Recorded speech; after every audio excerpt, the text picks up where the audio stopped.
You know, I've been a wrestling fan since I can remember. I say about 7 or 8 years old. Maybe even younger than that. I'd say about 7 would be the best. 1978, when I was 7 years old, is the most vivid memory I have of Bob Backlund. I've always said the person I remember the most as a kid was Bob Backlund. Doesn't mean I didn't see superstar Billy Graham. It doesn't mean I didn't see Hulk Hogan or Roddy Piper or Brutus the Barber Beefcake. I'm just saying, I've been watching wrestling since I've been maybe 7 or 8 years old. Now I'm turning 48 this year. I would have either been seeing this promotion, generally wrestling, even though there was a big gap for about 10 years that I saw on and off. Nearly 40 years or 41 years of my life I've existed that I have been exposed to wrestling. And what I saw yesterday, and I saw maybe about 40% of it on and off throughout the night, was the most stupidest thing. You actually are telling me you're putting the Revival, guys who should just be released from their contract if you're not getting anywhere with them. You can't re-sign them. They're not happy with what you're giving them. Instead of releasing them, you're punishing them by doing a skit from Revenge of the Nerds 1984 or 85. I can't remember what the year is. It'll probably flash in front of me, the date. But I'm telling you now, seeing the Revival with the Usos, who I'll be mentioning later in the Smackdown review, doing the most stupidest skit, rubbing their crotches with their shirts and the ring post, was not funny. If anybody laughed at it thinking it was wonderfully jokeable, think about how badly the Revival has been treated, where they've been jobbed out multiple times, finally given the title, not given anything to do, and then job out to Kurt Hawkins and Zack Ryder, who do deserve it, but then themselves are being treated like garbage because of the War Raiders, and that's the Viking Raiders, or whatever they're being called now, being jobbed out as well. I could talk about way more than this. I'm done. Now, SmackDown Live. I lost 2 minutes and 30 seconds of my life. I can see it on the screen right now. I'm watching myself. 2 minutes and 30 seconds I just lost and I can't get back. Of course I can record this, but I'm still angry. Look, when you look at this show, this SmackDown Live, this is a fallout of what happened yesterday. And this show was chock full of content that meant nothing. Nothing was done here. Nothing was done to progress any characters. Nothing was done to really promote the pay-per-view that's coming up very well. It was promoted, but not very well because of what they just did. This show was a disaster. If anybody else says it was great, I'm going to ask you, what were you smoking? Because when it really comes down to it, this show was not good. Even with few moments in it, it was still bad. And I'm taking all the moments out. This was a bad show. I don't even know where to begin. Let's first talk about the appetizers. Because of the bad ratings, the WWE had to show a lot more ads than normal. And throughout the night, they were showing a lot of ads, which cut into a lot of shows. Look, we had Ember Moon and Mella versus Sonya Deville and Mandy Rose. And the majority of their match was unseen because it was all taken up by advertisement. Of course, the heels won, and then you have the page come out and say, "Hey girls, I used to own you girls. I used to promote you girls. I'm so happy for you, but I got newer girls now that are better than you, and guess what? They're going to tear through the women's division, the SmackDown tag division, the Raw tag division." Well, not Raw tag division. Well, I can't really say that because of the wild card rule now. And the first ones I'm going to let them sink their teeth into is you. That means nothing. We didn't see the match. And that doesn't mean anything because where are the Iconics? Shouldn't they have been shown on Raw or Smack? I don't even know if they were shown on Raw because I didn't watch all of it. But I'm taking a guess they weren't even there. From other people I've watched, the Iconics were not there. So what was the point? Lars Sullivan getting this done now. destroys R-Truth and Matt Hardy, who sounded like Matt says it's sad to see his brother out, but he will recover and he'll be better than ever. R-Truth comes in saying we need to take care of this guy, so I thought they're going to team up. And the minute you see the interview, I don't even remember who the interviewer was, Lars Sullivan comes out and destroyed them both. And how many people is that now? You had Sami Zayn, you had AJ Styles, you had the Usos, and then you got Lars Sullivan. Isn't that 5 guys that just appeared on the show when it's only supposed to be 4? What is the stupidness of this show? What is this? We had 5 guys, and that's if I'm counting correctly. If there's anyone extra, I don't even know. If you count, of course, you count Shane McMahon. Of course. There goes another one. That makes 6. 6. And he's supposed to be staying on Smackdown Live. He even said this in December. I'm going to generally stay on Smackdown Live, if I'm remembering correctly. Even though the McMahons are on both shows, I thought Shane said he's going to mostly stay on Smackdown Live. What is going on here? And let me get to this part with The Miz and Shane. I want to be honest here. Seeing Shane McMahon go on SmackDown and Raw, and The Miz chasing him, would have been the wisest thing to do. The only person that should be jumping from both brands should be The Miz, because he's chasing after Shane. He doesn't give a damn. This would actually make things interesting.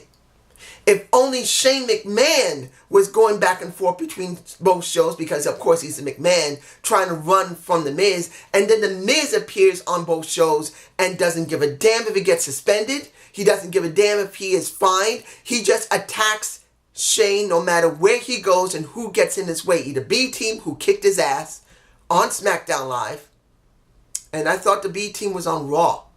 I don't even remember. It would have made sense. But since so many people are jumping around, it means nothing. Let's get this over with. The Usos versus Eric and Daniel Bryan.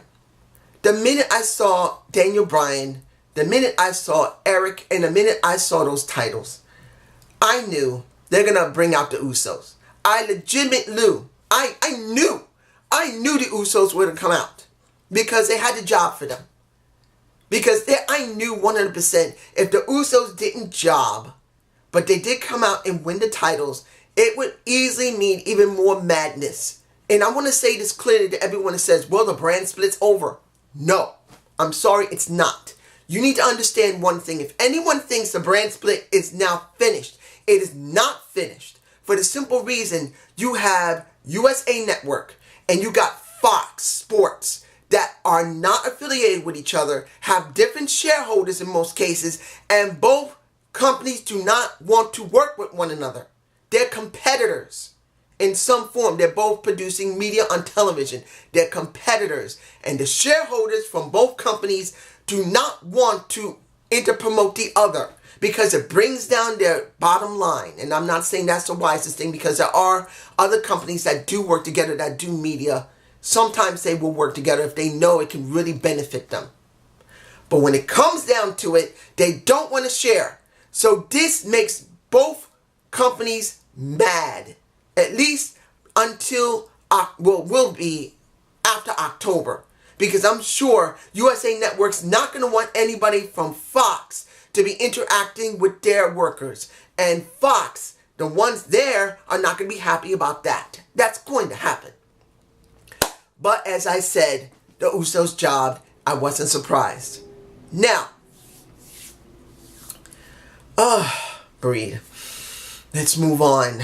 If I'm forgetting, I'm going to make this clear. If I forget anything, I'm so sorry. I really don't like forgetting anything, but this is truly pissing my ass off. Ooh, this was a bad show. When you look at Alistair Black, who should be something interesting, what is he doing? What is he doing? I know that some people say Alistair, I think no one ever said that Alistair Black does this type of promos. But to be honest, Alistair Black should be a dark character. He should be. The Dutch Destroyer doesn't need a promo like that.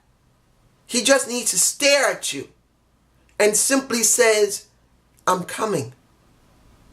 I am the Canadian, not Canadian, the Dutch destroyer for a reason.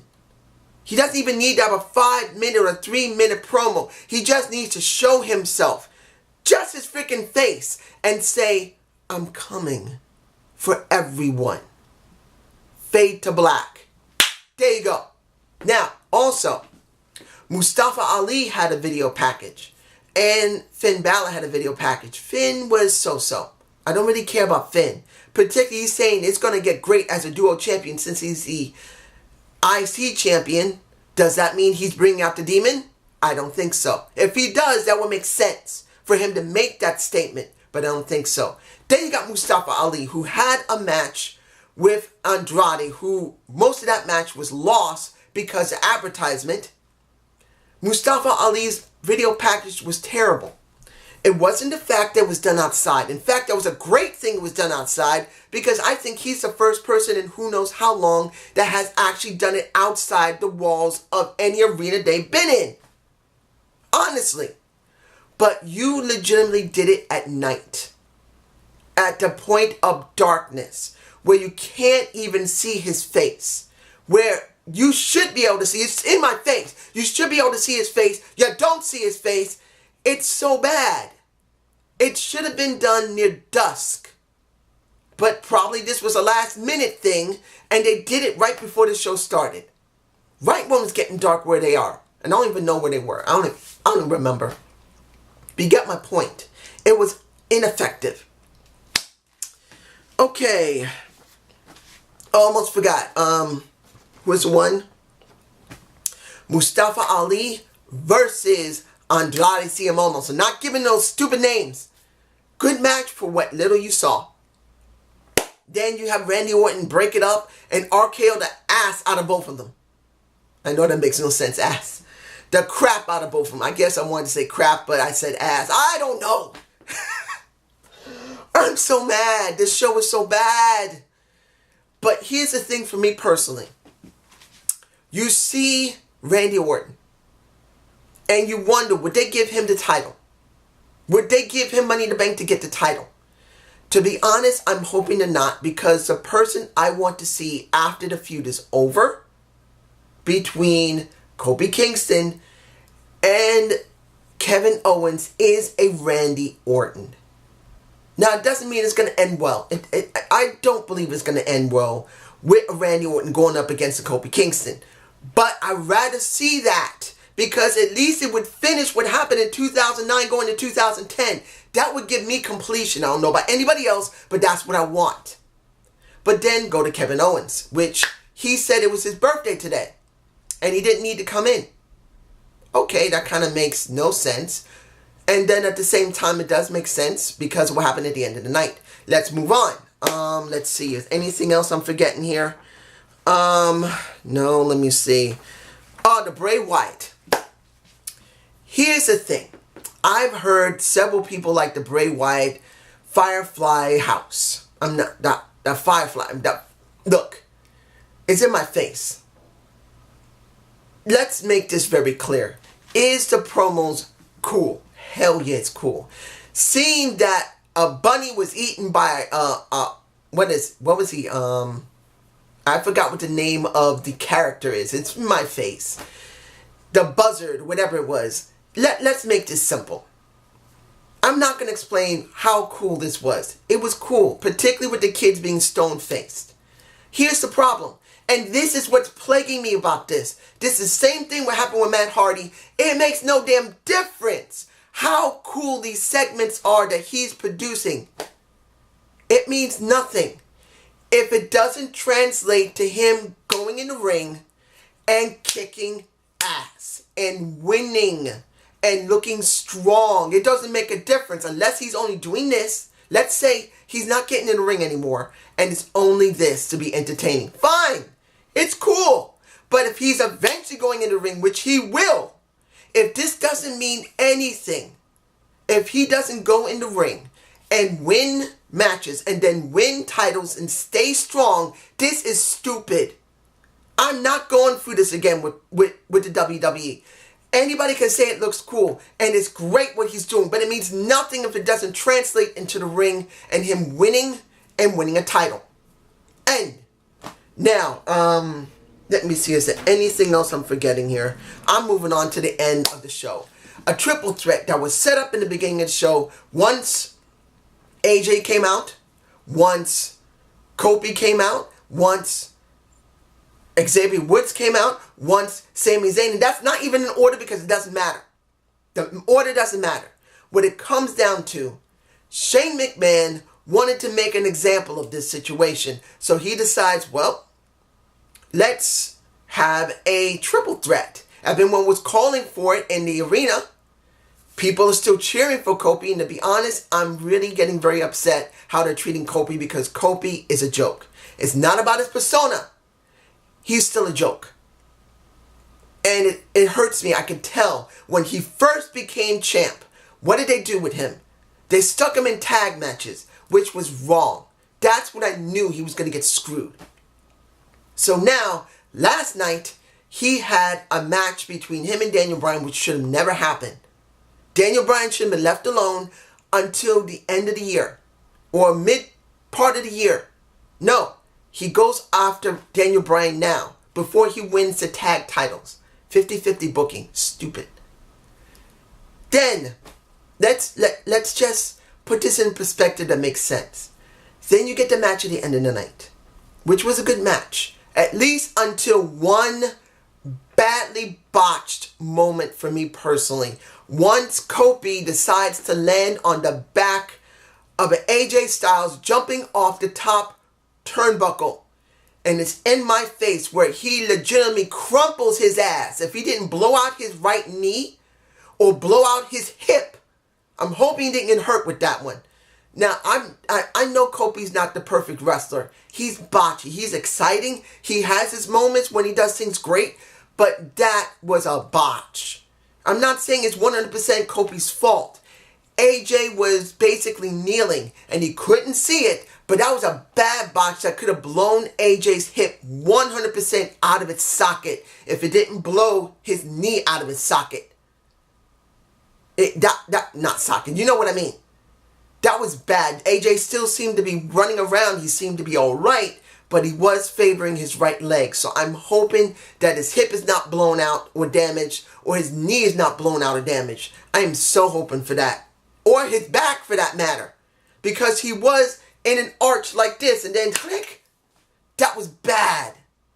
In the end, so much. In the end, you got Kevin Owens coming out, attacking Xavier Woods. Xavier Woods attacks him back, and he thought, and I'm sure that Kevin Owens was thinking, well, if I distract him enough, that will make him lose the match, which makes no sense if he's trying to get the damn title. Why did he come out? And his friend Sami Zayn would get the title, which makes no sense. You wouldn't be champ. You haven't seen Sami deal with Kevin. They say they're friends, but it does not mean they're friends. Because Kevin wants the damn title. He wants it. So doing this was dumb. And in the end, after not one Blue Thunder Bomb, not two Blue Thunder Bomb, but 3 Blue Thunder Bombs. Was it 3 or was it 4? 3 Blue Thunder Bombs. You finally get Kofi winning after a Trouble in Paradise to the face of Sami Zayn. This show was, I don't even know what to call it. It had so much content that was just useless for the company. None of this made sense. None of this helped anyone. Understand, and I'm saying this again, there is still a brand split on purpose because both companies, I'm talking about Fox and I'm talking about USA, do not want to cross-promote. And I know people can say, well, they can just do it because the WWE owns the company. No. If they sign contracts that specifically state they want nothing to do with the other company, and that means nobody from Raw is to do anything with nobody to Smackdown. I'm not saying that's 100% the contracts they wrote between the two companies. They're making this really stupid. And with the ratings being so bad and them doing this, do you actually believe both companies and USA and Fox are happy about this? Remember, the ratings for the WWE has been bad for almost a year and several months. The ratings have been going down steadily. The last half part of the year of 2018 has been horrid. And now the beginning of this is no better. If they don't do something right now, I'm being honest here. I'm going to see if I can start doing reality wrestling. I actually going to watch an episode. I actually download an episode from YouTube, and I'm going to see if I can watch it. And then I'm going to see if I can do a review this week. And I'm going to do it even if people don't even watch the show. And I promote people, please. Give me an incentive to do reality wrestling. Or another company other than WWE and Impact Wrestling. Tell me what company you guys really want. Leave comments below on more than one comment to let me know. Do more shows of other promotions. New Japan Pro Wrestling. I don't know how I do a 3-hour show. That sucker is long, man. But tell me something. Give me something to work with. Because I'm at the point now, I'm ready to quit WWE and just focus on Impact only. And I don't like doing that. I may only do pay-per-views with WWE. I'm thinking of quitting. And I don't want to do that. I'm not a quitter. So please tell me something. Have a good day. Have a good night. Peace.